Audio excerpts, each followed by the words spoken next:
todos. Muy bienvenidos a este primera sesión del programa de formación para defensoras y defensores de derechos humanos. Yo esta noche voy a compartir con ustedes un poco los principios básicos de lo que es el espacio cívico y el entorno digital. No se olviden que tenemos una sección de preguntas y respuestas. Pueden dejarme ahí, por favor, sus comentarios mientras voy explicando para poder después compartir con ustedes algunas consultas. Quiero empezar mencionando qué es el espacio cívico, ¿no? El espacio cívico es un espacio o espacio de la sociedad civil, es un entorno que propicia que la ciudadanía se organice, manifieste sus disidencias, exprese sus opiniones. También este espacio cívico está conformado por tres grandes derechos, ¿no? No hay que olvidarnos de eso.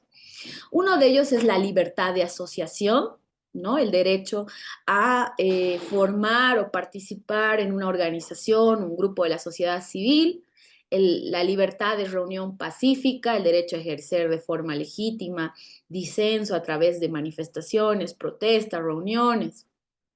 Pero también está en el marco del espacio cívico una de las libertades más importantes, la libertad de expresión, el derecho a difundir, expresar ideas y opiniones por todos los medios posibles, ¿no? Dentro del espacio cívico también mencionar que convergen una serie de participaciones de organizaciones de la sociedad civil, movimientos sociales, redes colectivas, ciudadanía, ¿no? Y todas las otras formas de organización social. No nos olvidemos que dentro de este espacio cívico se encuentran inmersos todas aquellas organizaciones que se reúnen, que se organizan a partir de la libertad de asociación dentro de redes, de movimientos, de organizaciones de la sociedad civil, y los mismos ciudadanos también son parte de este espacio cívico. El espacio cívico también, desde otras miradas, es el contexto que puede propiciar o no que la sociedad civil cumpla un rol en la vida política, económica, social de un país, ¿no? Y también están ahí inmersos algunos derechos, como el derecho de acceso a la información, el de expresar opinión o disenso, el de involucrarse en el diálogo político, en el de participar en el diseño de políticas públicas, el de asociarse con otros actores similares a sus puntos de vista, ¿no? Y uno de los desafíos es ver cómo está este espacio cívico en América Latina. Vamos a ir viendo a lo largo de esta exposición. Una de las organizaciones que hace este monitoreo de cómo está el espacio cívico en distintos países de Latinoamérica y del mundo es Cívicos Monitor. Esta organización internacional monitorea a partir de una serie de variables cómo está el derecho a la asociación, a la reunión pacífica y la libre expresión, el espacio cívico a partir de estos aspectos, ¿no? Si un país es abierto, cómo está su espacio cívico, si está abierto, si está estrecho, si está obstruido, si es represivo o se encuentra cerrado. Aquí hay este ranking que hace Cívicos cada año y en 2023 calificaba América Latina con 3 países que manifestaba que había una preocupación por encontrarse con espacios cívicos cerrados. Entre esos estaba Cuba, Nicaragua y Venezuela, ¿no? Habían 5 países que estaban calificados con un espacio cívico represivo, 6 países con un espacio cívico obstruido, 13 países con un espacio cívico estrecho y 8 países con un espacio cívico abierto.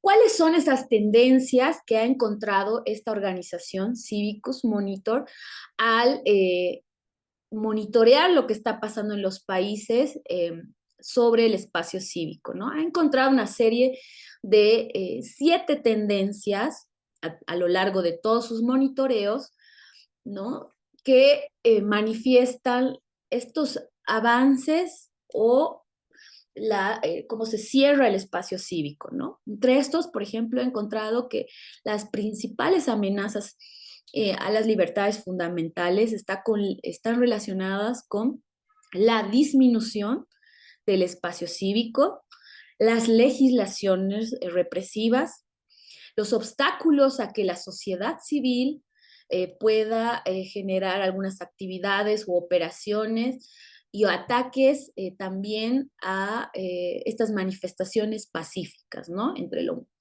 que ha generado Cívicos, esta información, esta recolección de datos desde 2019 hasta 2023, le ha generado una serie de evidencias que van relacionados con estos temas mencionados. Pero también dice Cívicos Monitor, al hacer este monitoreo, que hay países que tienen avances y otros países que su espacio cívico ha comenzado a cerrarse, ¿no? Y manifiesta estas 7 tendencias también a nivel de las regiones, ¿no? Y dice, por ejemplo, hay un perceptible aumento del cierre del espacio cívico en todo el mundo, con un número mayor de personas que viven en países cerrados desde el 2019, ¿no? Han aumentado el número de países que tienen un espacio cívico cerrado hacia la sociedad civil, ¿no? También entre las tendencias se ha visto que hay una represión constante en la región del África del Sur, del Sahara y la región del MENA, ¿no? Muestra también con datos los desafíos que viven en Europa, ¿no?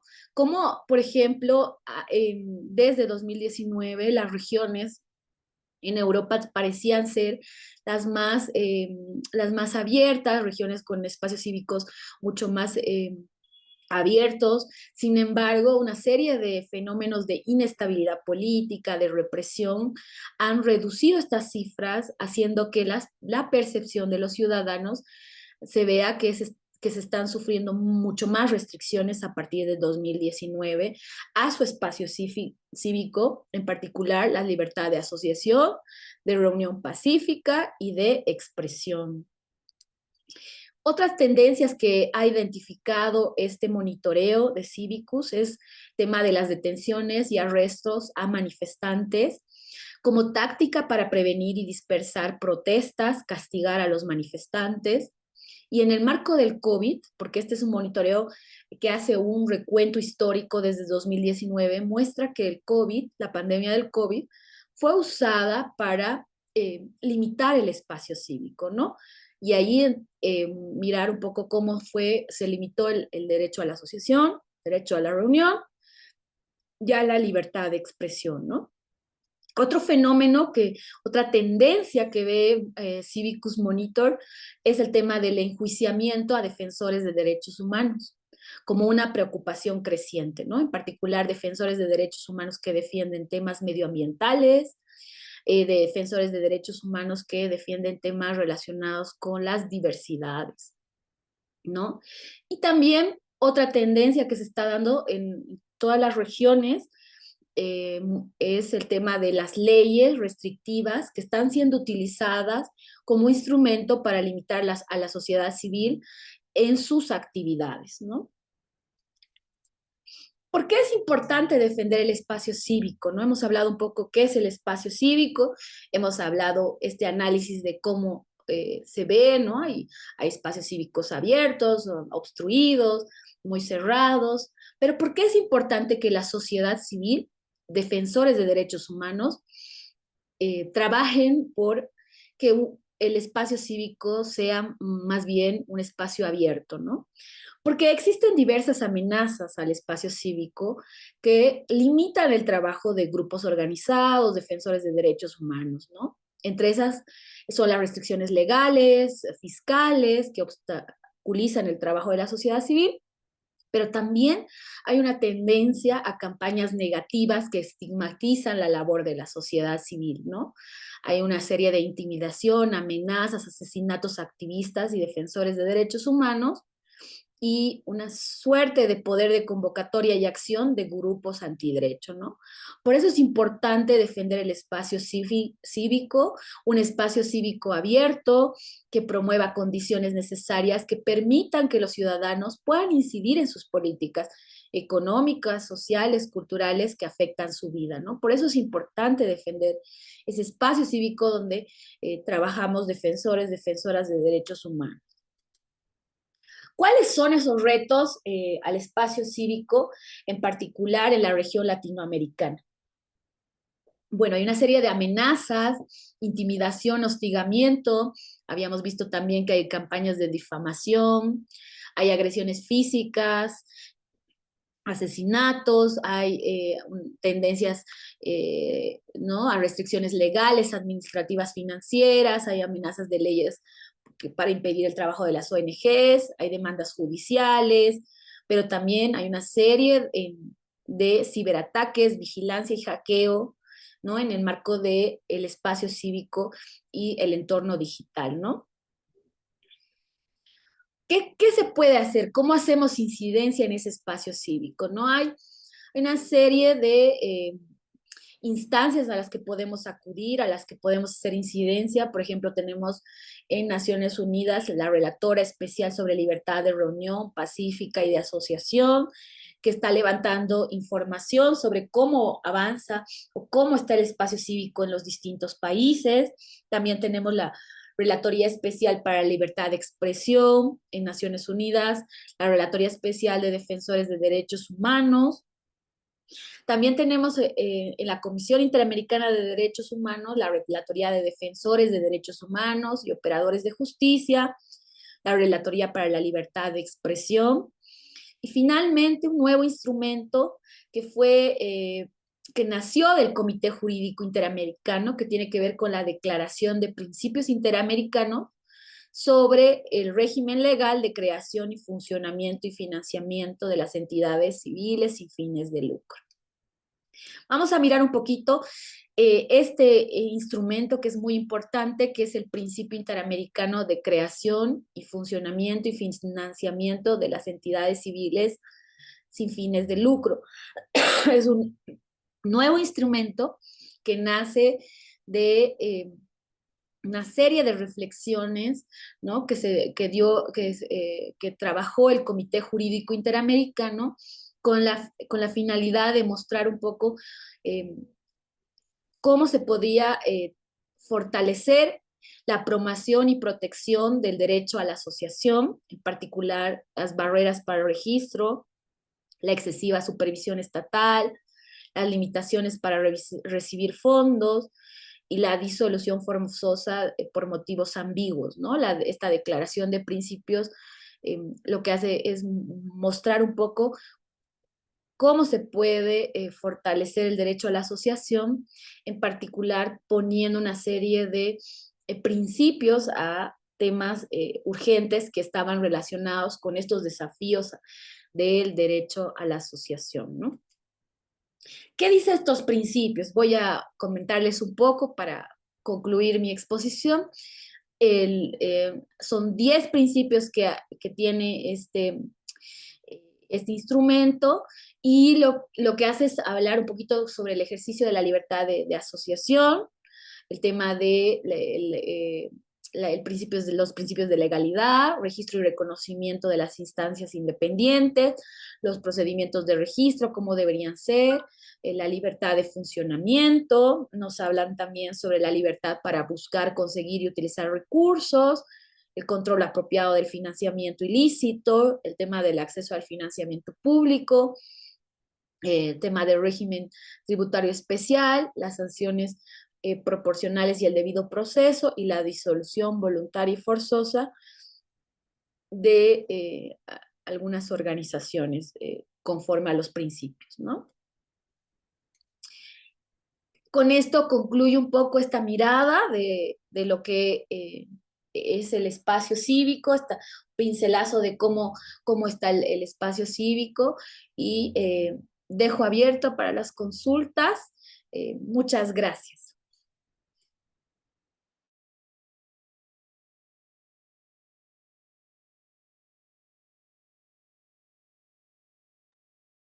Muchas gracias, Ney. Por lo que tengo ahora no hay consultas en el chat. No sé si alguien tiene alguna consulta que quiera realizarla.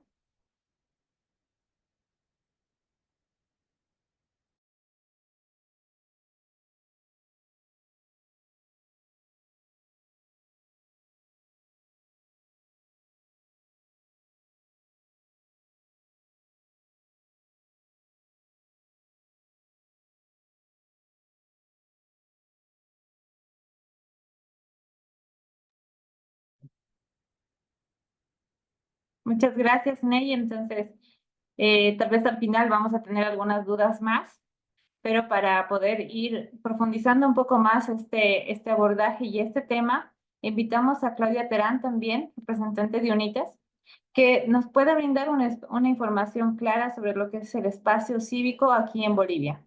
Claudia, un gusto saludarla. Bienvenida. Gracias, buenas noches. No puedo iniciar el video, me dice, no sé qué pasa, porque el hospedador lo... Deme un minuto y lo resolvemos ahora. Gracias.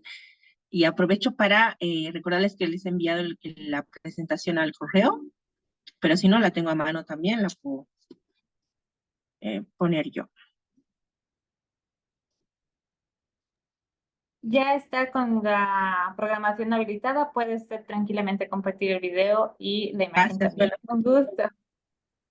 ¿qué tal? Mucho gusto. Es un gusto estar con ustedes. De parte de la Red Unitas les envío, bueno, el saludo de la directora primero, Mila Reynolds, pero también de la red en su conjunto. Somos 22 instituciones asociadas en todo el país que trabajan temas ya hace casi 50 años de derechos humanos, democracia y desarrollo. Y en ese marco es que, entre otros programas, contamos con el programa Defensores y Defensoras de Derechos, el cual coordino y que precisamente aborda temáticas vinculadas al espacio cívico, a las libertades fundamentales, con fuertes líneas de trabajo en torno al fortalecimiento, sobre todo de organizaciones y personas defensoras. Entonces, es en ese marco que hemos sido invitadas y agradecemos, y es con esa información y con ese enfoque que voy a compartir ahora mi exposición, en la medida en que pueda encontrar la presentación aquí en compartir pantalla. Entiendo que este grupo es principalmente un grupo vinculado a defensores y defensoras de derechos, en toda la diversidad que ello implica, ¿no? Es un término amplio, probablemente lo podamos revisar un poco. ¿Me pueden confirmar que se ve la presentación? Sí, se ve perfectamente. Gracias. Entonces, inicio, ya les decía, UNITA es una red que trabaja temas de desarrollo, democracia y derechos humanos. Y esta noche nos han pedido que nos enfoquemos en el espacio cívico en Bolivia. Ha habido un marco ya conceptual que Neisa bien ha planteado. El tema del espacio cívico puede ser algo ambiguo. Se habla ahora de entorno habilitante como un concepto probablemente más dinámico, pero el de espacio cívico parece interesante porque plantea en el centro las nociones de las libertades fundamentales, como vamos a ir viendo. Solo para recordar algunas nociones importantes para el desarrollo de mi presentación, no quiero ser repetitiva con lo que ya Elisa nos explicó, pero solo diré que el entorno, el espacio cívico es el entorno que permite a la sociedad civil, y ahora hablaremos un poquito de qué es sociedad civil, porque igual es un término amplio, amplísimo y que puede resultar algo ambiguo, desempeñar un papel protagónico, diría yo, en los diversos ámbitos de nuestra cotidianidad. Específicamente, la noción de espacio cívico debería permitir a las personas, y no solo a las personas, sino a los grupos, yo me referiría más a personas defensoras o grupos u organizaciones defensoras, contribuir a formular, construir y la ejecución y evaluación de políticas públicas que nos permitan vivir en mejores condiciones. Al final, eso es lo que todos y todas buscamos en último. Y por ello conlleva el ejercicio de varios derechos. Entre ellos, uno esencial es el acceso a la información, porque para exigir derechos es importante conocer en qué estado estamos, tener acceso a datos oficiales, que es un tema, lo hablaremos más adelante, complicado en nuestro país. Participación en el diálogo, en la construcción de propuestas, expresar desacuerdo, acuerdo, disentir, unirse para expresar puntos de vista, esto es asociarse, y defender y promover derechos humanos. Entonces, la noción de entorno o de espacio cívico conlleva a su vez el ejercicio de varios derechos. Estos derechos tienen que ver principalmente con la posibilidad de, a su vez, defender derechos. Entonces, para concretar, y es lo que voy a tratar de desarrollar en la presentación, estamos hablando como noción de espacio cívico en contenido con acceso a la información, libertad de expresión, libertad de prensa, derecho a la protesta, libertad de asociación y el derecho a defender derechos. Es como un grupo de derechos que deben habilitarse para poder generar un espacio físico, un entorno habilitante. ¿A quiénes? Principalmente las organizaciones de la sociedad civil, las famosas OSC, pero ¿a qué nos referimos con organizaciones de la sociedad civil? Podríamos decir que es cualquier grupo, asociación o entidad, no necesita tener una formalidad en su funcionamiento, que opera de manera independiente del Estado, eso es importante, que no quiere decir que es opuesta al Estado, puede ser aliada, puede proponer al Estado, pero no depende del Estado y del sector empresarial, con el fin de representar los intereses, preocupaciones o demandas de una comunidad o de un grupo social específico. Este es un curso para defensoras y defensores, entonces creo que la mayoría entramos en la categoría de nuestras organizaciones de OSC, organizaciones de la sociedad civil. Con esos conceptos, creo, bien enfatizados, yo quisiera ahora precisar cuáles son los elementos indispensables para un entorno propicio. Hay varios, pero los esenciales creo que deberían ser un marco legal claro, sólido, no ambiguo, efectivo, porque el marco puede estar, pero no se cumple y en este caso no sirve de nada. La existencia de recursos financieros y humanos para operar de manera efectiva como OSC, y algo muy importante, y algo que es como obvio, pero que en la práctica estamos viendo que no se da de una manera tan mecánica, automática, el acceso a fondos, la posibilidad de acceder a fondos, capacitación y apoyo técnico, que además es importante. Vamos a ver en algunas diapositivas más adelante un poco algunos datos al respecto. Respuesta del Estado, posibilidad de diálogo con el Estado. Un Estado receptivo a las demandas de la sociedad civil es indispensable para hablar de entorno propicio. Esto implica un diálogo abierto, mecanismos de consulta efectivos, apropiados para los diferentes tipos de población, y no una instrumentalización de la sociedad civil, sino una participación efectiva. De nada va a servir que nos desgaritemos como sociedad civil generando propuestas si no tenemos al otro lado de la mesa y con la posibilidad de aliado, ¿por qué no?, al Estado. La naturaleza un poco de las organizaciones de la sociedad civil es interpelar al Estado, pero también con la posibilidad de proponer de forma propositiva. Y en general una cultura que valore la participación ciudadana, el diálogo, el respeto a la diferencia, la tolerancia, la solidaridad, el respeto al disenso, el debate, la reflexión conjunta.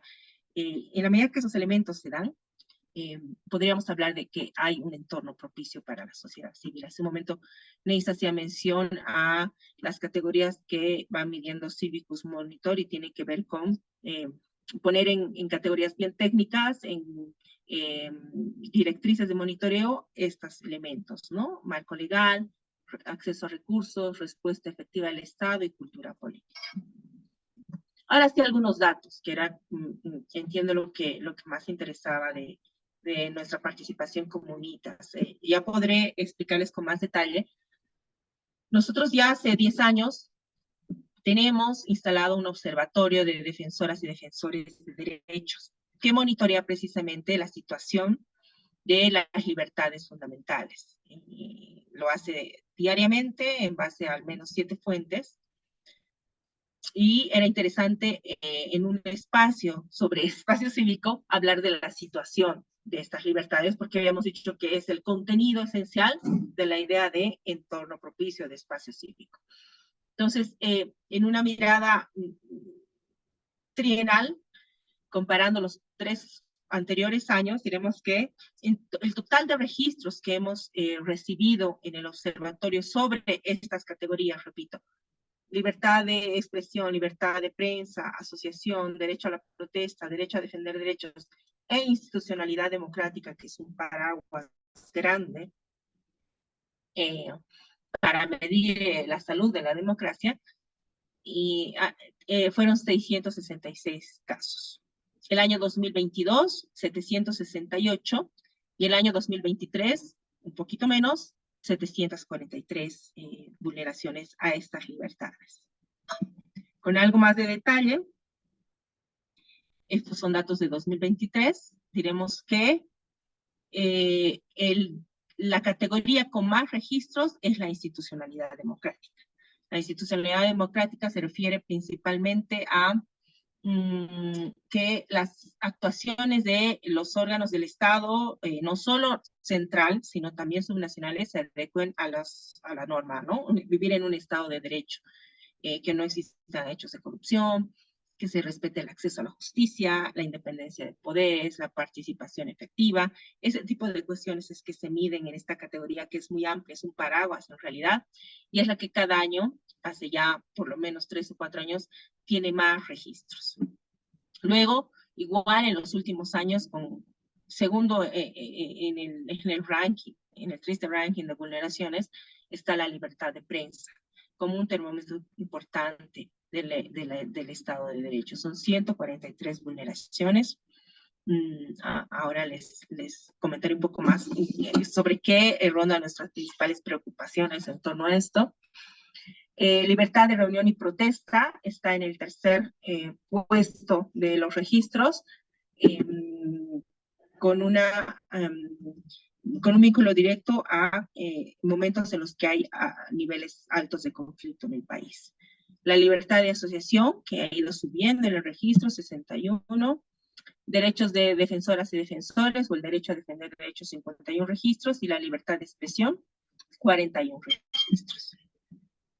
En una mirada comparativa ya más desglosada por año, miren el crecimiento de los registros en torno al tema de institucionalidad democrática. 196 en 2023 y 410 en 2024. Igual la libertad de prensa tiende a subir, 79 registros en 2023, 95 en 2024. La libertad de reunión y derecho a la protesta va ahí muy parejo, 67 y 66. Ojo que estos son solo números, ¿no? Hay un análisis de por medio, hay un informe de situación que se publica cada año, que tiene estos datos, pero ya con mucho más desglose y un análisis. Ahora les compartiré los elementos muy importantes o más relevantes. La libertad de expresión, 34 el 2023, 27 el 2024. El derecho a defender derechos con un crecimiento importante, registros, 16 en 2023 y 43 en 2024.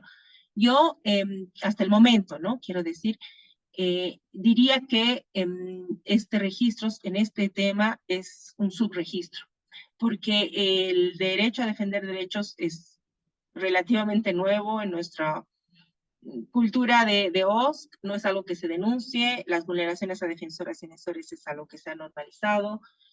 Nuestra principal fuente de monitoreo es la prensa, entonces la prensa no destaca especialmente este tipo de vulneraciones, y por eso creemos que 43 no es un número real del todo. Y la libertad de asociación con 11 en 2023 y 7 en 2024. ¿Cuáles son nuestros principales motivos de preocupación, ¿no? En torno a la situación de estas libertades vinculadas al espacio cívico? Diremos que una de ellas es la falta de acceso a la información. Ustedes saben, como defensoras y defensores, que tener información oficial en Bolivia es un problema real. No existe, no se produce, y si existe es difícil acceder a ella. Si podemos acceder a ella no siempre está en términos fáciles de leer, o de acceso mismo a físico, quiero decir. Entonces, no es un derecho que se esté garantizando, es una información, es muy difícil pensar que tenemos un espacio cívico abierto. Y el acuerdo de Escazú, que Bolivia ha ratificado, no, o sea, si bien establece con parámetros concretos cuáles deberían ser los estándares en acceso a la información ambiental, no se siguen en ninguno de sus ámbitos, y no tenemos una ley que conforme a los estándares de derechos humanos garantice este acceso, siendo que no sé, en los últimos años han habido por lo menos una decena, sino más, propuestas de ley en este tema. Hay una que está ahora en la Cámara de Senadores, con buen avance, pero difícilmente creemos que pueda pasar el examen en la Cámara de Diputados.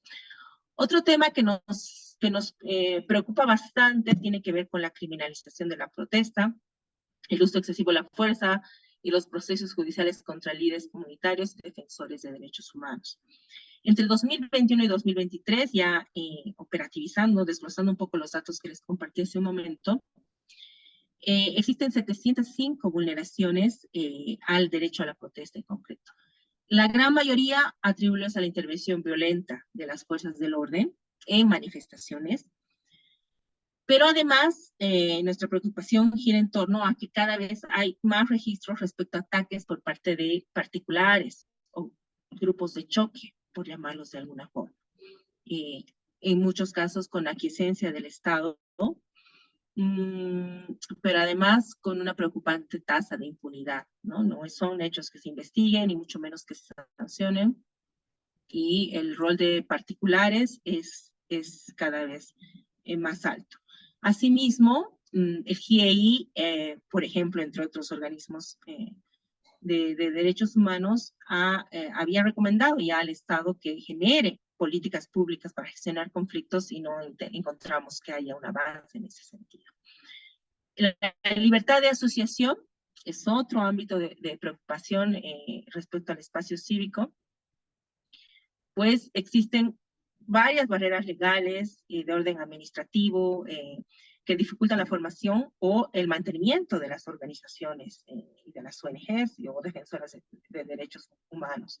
La ley 351, que ya desde hace más de una década regula el tema de personerías jurídicas, establece y ha sido observada por los organismos internacionales porque establece requisitos desproporcionados, como por ejemplo, no es el único, obliga a las organizaciones a, si quieren renovar su personalidad jurídica, alinearse a las políticas de desarrollo del Estado. Eso va en contra de los estándares de derechos humanos. Pero además hay innumerables cuestiones burocráticas que impiden o ralentizan enormemente el funcionamiento de las ONGs principalmente.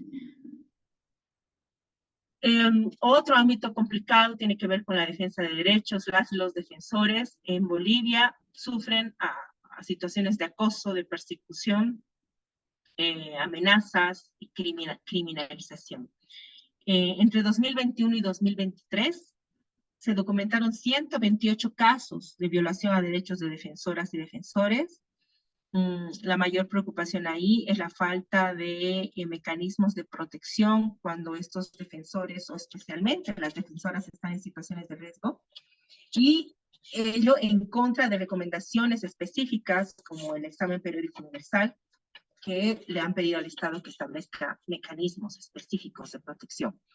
Hay que hacer énfasis en la especial situación de vulnerabilidad de las mujeres defensoras, que por su condición de género sufren acoso, estigmatización, separación de sus familias, problemas emocionales, y la criminalización de defensores es un tema muy complicado. Ahora nomás, si ustedes han seguido las noticias, defensores y defensores de Tariquí han sido acusados por delitos tipificados de forma ambigua, vinculados a el incumplimiento de normas laborales y cosas así.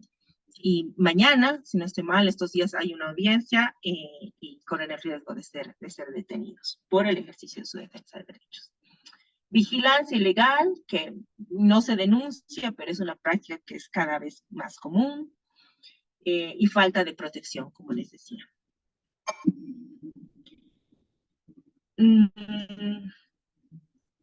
Quería referirme, creo que yo no lo incluí en la diapositiva, pero el otro tema complicado tiene que ver con la libertad de prensa. Entre 2021 y 2023 se registraron 412 vulneraciones a periodistas. Las principales están relacionadas con agresiones físicas, psicológicas. La impunidad en estos casos es total. No conocemos casos vinculados a periodistas que hayan tenido sanción, ni siquiera que hayan avanzado en la investigación.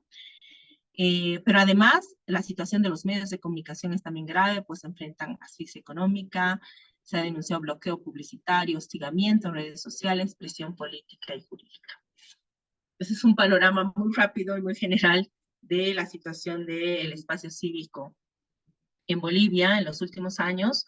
Más detalle encontrarán, como les digo, en el informe de situación 2023, en los anteriores también, que está en la página de UNITAS. Pero sí, ante un panorama que es preocupante, hay que ver qué podemos hacer. Para eso, creo, somos defensoras de derechos humanos. Y por ello, también había planteado yo desde la experiencia del programa de Defensores, algunas iniciativas que podrían ser interesantes para contrarrestar esta situación. Las redes y coaliciones para nosotros son fundamentales. Solas como organizaciones es muy difícil poder generar impacto ante situaciones tan complejas. Organizarnos, aliarnos es fundamental. El litigio estratégico es una herramienta muy interesante que se hable como posibilidad de defensa de las libertades fundamentales de los propios defensores y defensoras, pero siempre desde una perspectiva estratégica. La capacitación y fortalecimiento constante. Si no hablamos de estos temas en espacios como este, no vamos a estar al día, no vamos a poder aliarnos, no vamos a poder generar alianzas para el litigio estratégico, para la exigibilidad. Entonces, estos espacios de fortalecimiento son indispensables y hay que generarlos sin descanso. Ya en el ámbito digital, que es como entiendo la especialidad de este curso, lo verán seguro con mucha más profundidad más adelante. Desde nuestra experiencia diré que plataformas de comunicación online son interesantes para visibilizar y organizar, sobre todo grupos para las causas, para la parte más social de la exigibilidad. Aplicaciones de protección para defensoras y defensores, lo había puesto como una experiencia nuestra, a la que no le hicimos seguimiento, soy honesta, pero que parecía algo interesante con algunos grupos focales, una aplicación en la que defensoras y defensores puedan avisar cuando está en una situación de emergencia, pero si bien es una herramienta digital interesante, se necesita cierto seguimiento, ¿no? Y ciertas alianzas a nivel del Estado también para que esas denuncias puedan fluir de manera más rápida. Monitoreo digital, que es lo que hace el observatorio, que ahora les hablaré de eso. Capacitación en temas de ciberseguridad, que es necesario para todos y todas. Generar mecanismos de autoprotección, de protección a nuestras organizaciones en este ámbito es muy, muy necesario. Ya terminando, quería comentarles como experiencia específica nuestra, con buenos resultados, lo que hace el Observatorio de Defensoras y Defensores, que monitorea hace ya 10 años, como les decía, en concreto, libertades de expresión, asociación, reunión pacífica, el derecho a defender derechos, triangulando datos de diversas fuentes y garantizando la centralidad de voces locales. Nuestras fuentes son nacionales, son locales, son entrevistas, es seguimiento a medios, entonces nos permite tener los datos actualizados al día y creemos con fuentes bastante confiables. En ese marco combinamos ya metodológicamente, en una metodología que se ha ido perfeccionando y que consideramos que es bastante sólida, los estándares de derechos humanos, que para nosotros es fundamental cruzar estas obligaciones estatales que existen a través de instrumentos jurídicos, con la metodología del Civicus Monitor, que en ese momento les explicó Neisa, y con ello nosotros realizamos análisis periódicos, informes anuales y cuatrimestrales. El cuatrimestral segundo de este año está por salir, seguro ustedes podrán revisarlo pronto en un par de semanas, en nuestras páginas web y de redes sociales. Recogemos información, como les decía, a través de entrevistas, reportes, documentamos violaciones, y toda esa información está en línea y disponible, actualizándose al día. Para nosotros el observatorio, como una buena experiencia de monitoreo, nos permite contar con un diagnóstico detallado y con fuentes y con bases sólidas y documentadas sobre la situación actual de estas libertades, y nos permite como desde herramienta para nuestras estrategias de litigio, para presentar en espacios como este de capacitación, para presentar estos datos en instancias de incidencia nacional e internacional, para informes de situación, para propuestas de política pública. Entonces, una herramienta muy valiosa que además no solo lo usamos desde UNITAS, sino que está abierta a cualquier organización. Basta que entren a la página web de UNITAS o a la propia página del observatorio, se llama así, Defensoras y Defensores de UNITAS, para que puedan acceder a los datos. Y bueno, pues, Neisa ya les comentó otra experiencia interesante que nos ha servido de inspiración a nosotros, es la del Cívicos Monitor. Solo ahí diré que, o enfatizaré que Bolivia tiene, de acuerdo a esta herramienta que tiene una metodología bastante bien profundizada, el espacio cívico obstruido, 52/100, y estamos más cerca hacia abajo que hacia arriba, y esa está la tendencia, ¿no? Bolivia es el segundo o tercer año, por lo menos lo que conozco, que tiene este score.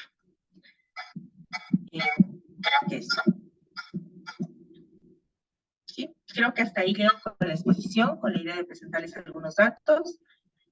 Gracias por la atención. No sé si habrán preguntas, estoy a disposición. Muchas gracias, Claudia. Tenemos algunas consultas en el chat. Te voy a hacer primero las que hacen para ti. Una de ellas está relacionado, Cristian Daza dice, ¿cómo se obtiene la base de datos del monitoreo de UNITAS? La otra está, la pregunta está relacionada con Varinia Tapia, dice, yo tengo una consulta acerca de los defensores de derechos, a dónde podemos denunciar estas vulneraciones, por ejemplo, la reunión de espacios públicos, también cuando hacemos protestas en espacios públicos, no estamos dañando infraestructura, pero queremos expresarnos abiertamente y hay acoso de Gendarmería Municipal, por ejemplo, cómo se puede denunciar estas vulneraciones.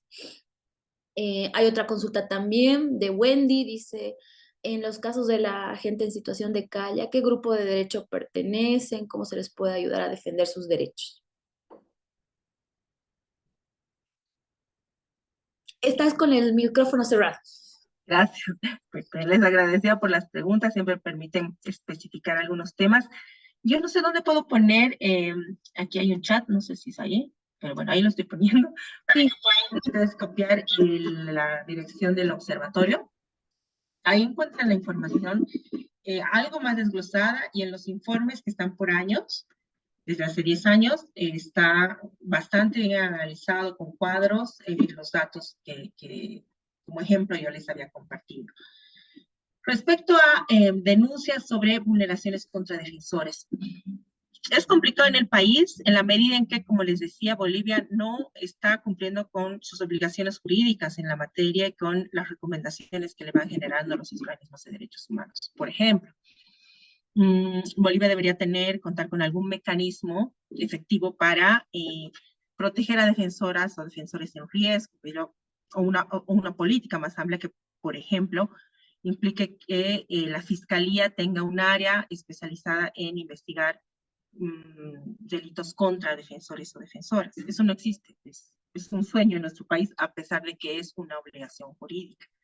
Entonces, si un defensor o una defensora es agredido por su condición de defensor o defensora, lo que hace es presentar una denuncia, en el mejor de los casos, como un delito común, y así sigue su trámite en el estado que sabemos que está la justicia.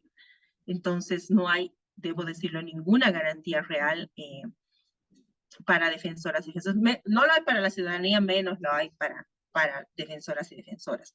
Por ejemplo, en el caso de periodistas, que en el marco del litigio estratégico hemos acompañado algunos casos, se denuncia una agresión en el marco de la cobertura de una marcha, por poner algún ejemplo, sigue la mismísima ruta que un delito común y la denuncia queda ahí meses, el periodista o la periodista que se ha agredido tiene problemas médicos por la agresión, tiene desgaste a nivel físico, a nivel económico, por las medicinas, los costos de salud, pero además pagar al abogado los trámites penales y tal.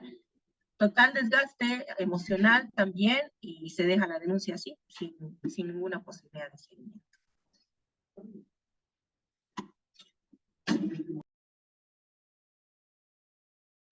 Excelente. Hay un par de preguntas, personas que piden la mano, les vamos a ceder para que puedan hablar. Wendy, está habilitado tu micrófono para hablar. Si quieres hacer las consultas en vivo, adelante, por favor, te escuchamos.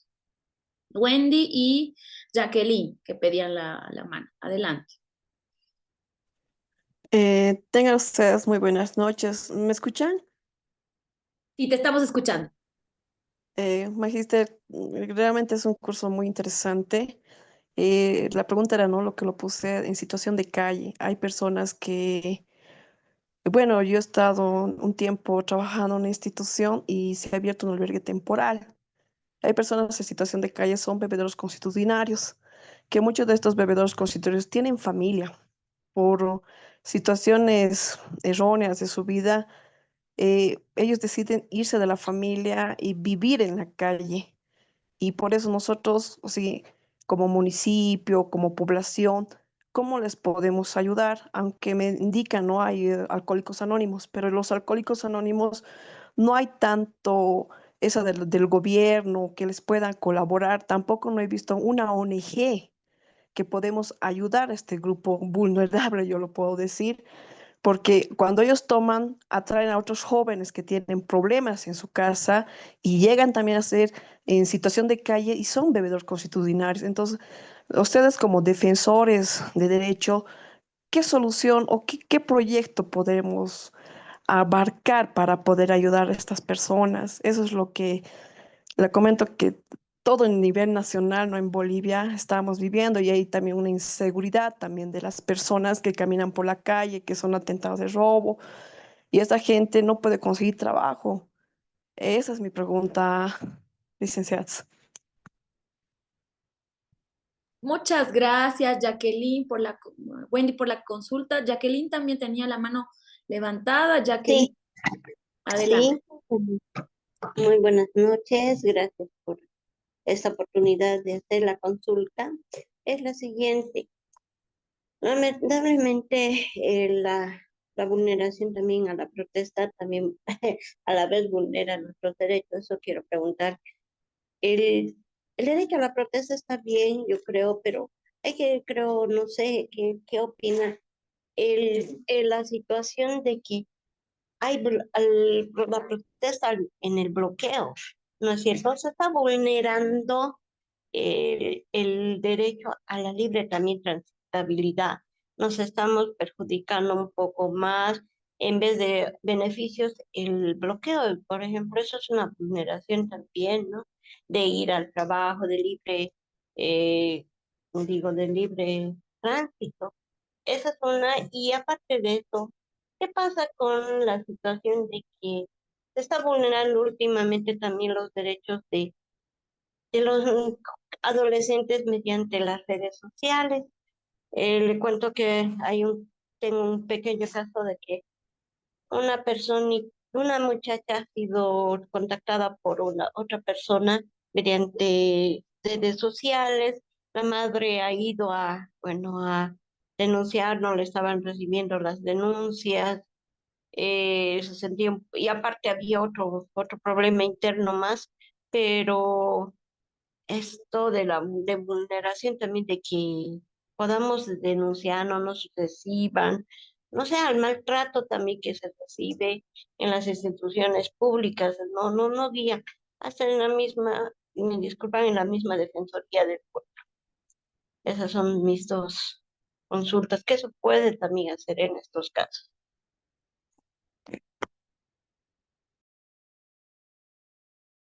Muchas Gracias. gracias a ambas por las consultas. Ahí, Claudia, si quieres abrir un espacio y luego otras nuevas consultas que te hacen. Con gusto. Veo ahí en el chat unas preguntas bien interesantes. Voy a ser puntual para que podamos alcanzar a todas. Sobre la primera de Jacqueline, no, sí, creo que sí, o no, Wendy, creo, sobre personas en situación de calle. Bueno, no es un tema directamente vinculado a la idea de espacio cívico, pero obviamente son causas que defensoras y defensoras acompañan. Yo te diría desde mi experiencia que no es específica en el tema, que estas cuestiones deben atenderse desde una mirada de política pública. No son acciones que deben asumirse desde la mirada de un enfoque de necesidades, de pobrecitos, ¿no? Hay que darles comida, sino tienen que ser desde la mirada de la dignidad, desde el enfoque de derechos. Y para ello, volvemos, sí, por ejemplo, al acceso a la información, ¿no? No podemos generar una política pública ni nacional, ni departamental, ni municipal sobre cualquier tema si no tenemos datos que nos permitan generar, guiar, orientar las políticas públicas. Eso yo podría responderte en ese tema. Sobre la libertad de protesta, que es un tema, sí, que es bien recurrente. ¿Hasta dónde llega el límite de las libertades fundamentales? Casi prácticamente ningún derecho humano es absoluto o irrestricto. Hay ciertas reglas. Pero ciertamente las libertades, por eso se llaman libertades fundamentales, son bastante amplios en su ejercicio porque son fundamentales para el ejercicio democrático. Entonces, en el ámbito de la libertad de protesta, una de las condiciones es que sea pacífica. Esa es una cuestión importante. Pero es medio subjetivo, ¿no? ¿Qué es pacífico y qué no? Y hasta dónde llega la noción de pacífica. Desde los estándares de derechos humanos, solo podría restringirse cualquiera de estas libertades de expresión, sea protesta, el Estado podría coartar, digamos, un ejercicio de la libertad de protesta en la medida en que se sigan, y estos son criterios casi científicos, o sea, no es una receta fría, hay que aplicar al caso, el principio de legalidad, que la restricción esté en una norma legal, o sea, en una ley, que esa restricción sea necesaria y que sea proporcional con la vulneración que a su vez la protesta estuviera cometiendo. En general, el ejercicio de la libertad de protesta es bastante amplio, pero si está incurriendo en vulneraciones ya a derechos de otros, habría que ver, siguiendo estos criterios, posibilidades de restricción, pero con muchísimo cuidado porque estamos en terreno bastante complejo de vulneración a la libertad de protesta. Perfecto. Gracias, Claudia. Hay 3 preguntas más para ti. A ver, una está relacionada. Franco dice, las vulneraciones que comentaron solo se hizo a través de denuncias o se realizaron algunas acciones legales. Si nos puedes contar un poquito. Miriam nos dice, desde UNITA se estaba promoviendo reformas a la ley 351. ¿Cuál es tu balance? ¿Cuáles son los avances? Hay otra pregunta también de un participante que habla sobre el derecho a la protesta. Que utilizan los bloqueos, que no trae ningún beneficio y más bien trae perjuicio, como vulnera el derecho al libre tránsito, ¿no? Y bueno, otra pregunta que está relacionada también a vulneraciones de derechos, ser activistas en defensa de los demás es visto a veces como un enemigo, como periodistas independientes a veces me siento amenazada en el momento en que como no se me garantiza mi libertad de expresión o de información, ¿no? Entonces, ¿cómo se podrían también generar algunas estrategias para garantizar? Esas son las consultas, Claudia, que han hecho relacionadas a lo expuesto. Muy bien, muchas gracias. Ir rápido para abordar todas. Nos piden algunos datos más sobre el caso que les comentaba, vinculado a vulneración a periodistas. Nosotros desde el área de litigio nos manejamos bajo el enfoque de exigibilidad, porque entendemos que las vulneraciones de derechos humanos no son un tema solo jurídico. Al contrario, ¿no? A veces lo jurídico entorpece ciertas cosas. Soy abogada, pero hay que reconocerlo más en un país en el que el acceso a la justicia está complicado. Entonces, planteamos ante un caso que tiene que ser estratégico. Ojalá pudiéramos atender todos los casos, pero es imposible, entonces tienen que reunirse ciertas condiciones. Planteamos una estrategia que sea en el ámbito social, esto es fortalecimiento de capacidades, uso de medios de comunicación, capacitación en vocería, depende, ¿no?, del caso, incidencia política, reuniones, alguna propuesta normativa, y lo jurídico. En casos como este, nosotros nos basamos en el principio de confidencialidad, o sea que no especificaré, pero planteamos estrategias que vinculan unas con otras. Y obviamente el ámbito jurídico conllevaba una denuncia penal que requería proponer prueba, ¿no? Porque la investigación obviamente no iba a avanzar, como que fue. Y a pesar de los esfuerzos por proponer prueba, la burocracia de la presentación misma de las pruebas, que para demostrar que la persona tenía un daño a su integridad de gravedad, pedían ciertas cuestiones que no se podían conseguir, era un gasto adicional. Entonces, fueron pasando, no sé, 8 meses probablemente, en que el caso sí estaba activo, sí se proponía prueba, cambiaron el investigador, pero bueno, nosotros teníamos la sospecha de que no iba a avanzar, y de hecho nuestra estrategia era tratar de generar la mayor cantidad de acciones penales, pero sobre todo centrarnos en la incidencia, mostrando que el caso no iba a avanzar, pero por otras razones. Pero la persona víctima, en todo su derecho, nos dijo, no, es demasiado pesado para mí seguir una denuncia en esta situación. Y a pesar de que al principio, porque el principio de información es importante y hay que informar a la víctima lo que implica llevar una denuncia así, estuve de acuerdo, luego dijo, no, es que es más fuerte que yo, y con toda razón y con todo respeto, y pues el caso quedó ahí, y de hecho a nivel penal se cerró, ¿no? No avanzó precisamente por estos temas. Sobre la ley 351, gracias por la pregunta. Efectivamente, desde UNITA se promovió desde hace años, se participó incluso en una acción abstracta, me parece, o sea, no directamente, ¿no? Si no se promovió que la Defensoría del Pueblo la presente. Por temas, creemos nosotros, no netamente técnicos, esa acción no prosperó. Hubo un momento en el tiempo que la ley 351 o su decreto, no estoy ahora segura, dejó de estar en vigencia, creo que el decreto, pero hubo un cambio de gobierno y volvieron a ponerlo en vigencia. Y actualmente, como les digo, esta ley está observada por los organismos internacionales. De hecho, este año, el Ministerio de Desarrollo Rural y Tierras sacó una resolución ministerial que lo que hace es establecer un procedimiento para profundizar las restricciones que la 351 ya establece. Entonces, está profundizando, lejos de cumplir las obligaciones internacionales y dejar sin efecto estas restricciones, está generando el Estado procedimientos para hacerla efectiva. Desde UNITAS nosotros hemos intentado acciones ante el propio MEDRIT, que es quien ha sacado esta resolución ministerial, la 060, con buena apertura al principio, cambio de ministros, estamos esperando una respuesta para reunirnos, pero a nivel de ley 351, nuestra incidencia es sobre todo internacional. Estamos planteando en todos los espacios, foros públicos, el examen periódico universal, que esta norma, a pesar de tantas recomendaciones, sigue vigente y generando vulneraciones y restricciones a la libertad de asociación. Sobre el derecho a la protesta, aunque más o menos va en el tono de la anterior pregunta, yo ahí solo diré que la protesta no es solo bloqueo, esa es una forma de protesta, por ahí la más extrema. Hay infinidad de formas de protestar, y ahí sería interesante como defensoras y defensores apelemos también a la creatividad, y en lugar de generar vulneración de alguna manera a otros derechos, ¿no?, impidiendo el tránsito, generemos acciones creativas, innovadoras, que busquen la solidaridad de las personas antes que el rechazo. Y había una última que no entiendo mi letra, Neisa. Algo de periodistas.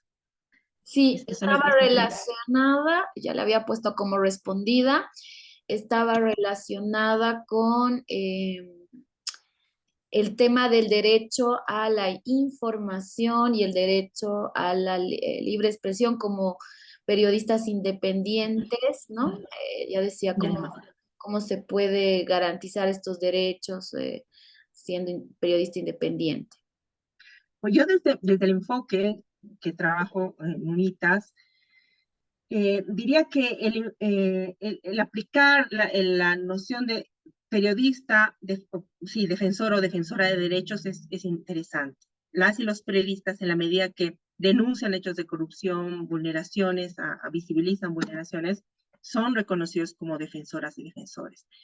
Y para defensores y defensoras, en teoría, se abre un mecanismo reforzado de protección, debería existir. Yo apelaría a esos argumentos, que por ahora son muy nuevos en el país. Nosotros tratamos de posicionar y de trabajar desde esta perspectiva. Es un enfoque muy nuevo, pero andamos buscando alianzas para trabajar desde el fortalecimiento de capacidades, el litigio estratégico, la incidencia internacional, desde ese enfoque que a nosotros nos parece que es una herramienta interesante para exigir derechos de periodistas. Muchas gracias, Claudia. Hay una pregunta más que vamos a responder a Oscar, que pedía la mano. Oscar, por favor, adelante. Te escuchamos, Oscar. Hola, ¿me escuchan? Sí, te estamos escuchando. ¿Cómo está? Bueno, yo, la consulta que tengo está relacionada en el entorno digital, virtual. Trabajamos mucho con un par de amigos el tema de los derechos. Hemos enfrascado discusiones fuertes en lo que es Twitter o X y en Facebook. La mayoría actúa de forma inteligente y nos bloquea para no saber más, ¿ya? Pero otros empiezan a generar una especie de ataque sin sentido, ¿entienden? Y más que todo se va con los fanáticos, ¿ya?, de alguna posición, de alguna postura política. En el caso de que las amenazas pasen de ser virtuales a físicas, ¿cómo podríamos ayudar, apoyar a la gente que sufre de eso? Esa es mi duda. Muchas gracias, Oscar. Tal vez tú quieras comentar algo. Claudia, adelante. Bueno, el tema, me imagino que van a tener algún módulo específico, Sí, porque es algo muy nuevo y yo desde la experiencia con defensoras y defensores, sobre todo por alguna razón mujeres son las que más reciben ataque por estos medios, diría que nuestros mecanismos legales no están preparados aún, no hay un reconocimiento a nivel de norma nacional que nos genere una protección específica sobre ataques específicos de este tipo. Si uno hace una denuncia sobre un ataque a este nivel, entiendo que en la policía hay una área de, no sé, ataques cibernéticos o algo así, pero no tienen las herramientas ni técnicas ni de ningún tipo para, tal como no la tienen para procesar denuncias de defensores o de ataques contra defensores. Entonces, se me ocurre que a nivel constitucional podría generarse algún tipo de jurisprudencia con alguna de las acciones que existen al respecto, pero creo que es una innovación jurídica la que hay que plantear, y en el marco del litigio estratégico son casos muy interesantes, pero que no tienen por ahora una base normativa efectiva, creo yo. No es el área específica de UNITAS en todo caso. muchas gracias, Claudia. Y a Oscar le contamos que vamos a tener en algunas sesiones algunas personas que han sido parte o han sido especialistas en la Comisión Interamericana de Derechos Humanos y que ellas ayudan a documentar este tipo de casos, ¿no? En particular ataques digitales, discursos de odio. Entonces nos van a poder comentar un poco cómo han hecho ellas para documentar los casos, para poder poder llevarlos en sus distintos países a las distintas instancias y luego llevarlas a la comisión, ¿no? Vamos a tener una experta que va a mencionar a lo largo de las sesiones un poco cómo documentar algunos casos relacionados al entorno digital y estos ataques que lo mencionabas. Bueno, sin más preámbulos, había un par de preguntas más que yo quisiera abordar, el tema de la legislación, vamos mañana a abordar el tema de la libertad de expresión y la legislación, entonces les invitamos más bien a responder estas preguntas, el tema del intercambio de opiniones en Facebook, vamos a tener también mañana a artículo 19 de Centroamérica y México, que va a estar un poco comentando cómo es la libertad de expresión, cómo se está dando este vínculo con el derecho de acceso a la información, va a estar comentando también el tema de esto de la legislación y cómo se da la libertad de expresión en Internet, ¿no? Y estos casos de ejercicio, en el espacio cívico, de participación ciudadana. Entonces los invitamos más bien a poder plantear las preguntas mañana, revisar con ustedes también algunas legislaciones, algunos instrumentos internacionales que vamos a estar revisando junto a expertos de artículo 19. Mañana vamos a tener también a un periodista, Marco Zelaya, que nos va a estar contando un poco, reflexionando el tema de la libertad de expresión, los estándares internacionales que los protegen, cuáles son sus límites también. Y finalmente mañana vamos a tener una expositora que nos va a hablar, la doctora Patricia Cerrudo, un poco este vínculo entre libertad de expresión, derechos humanos y participación ciudadana. Entonces, más bien los invitamos a poder plantear estas preguntas el día de mañana. Había una pregunta relacionada sobre la Declaración Interamericana de Principios sobre Derecho a la Asociación. Estos principios interamericanos fueron de aprobación muy reciente, en marzo, y entiendo que sí han sido adoptados por el gobierno. Entiendo que era una de las preguntas. También vamos a tener algunos expertos en este tema a lo largo de las sesiones para poder reflexionar y revisar un poco los principios a mayor detalle, ¿no? Entonces, más bien dejamos eso pendiente para las siguientes sesiones. Y creo que había una nueva pregunta. Ana María, te cedemos la palabra y con esto cerramos el espacio. Agradecerles a todos quienes se han conectado. Ana María, te escuchamos.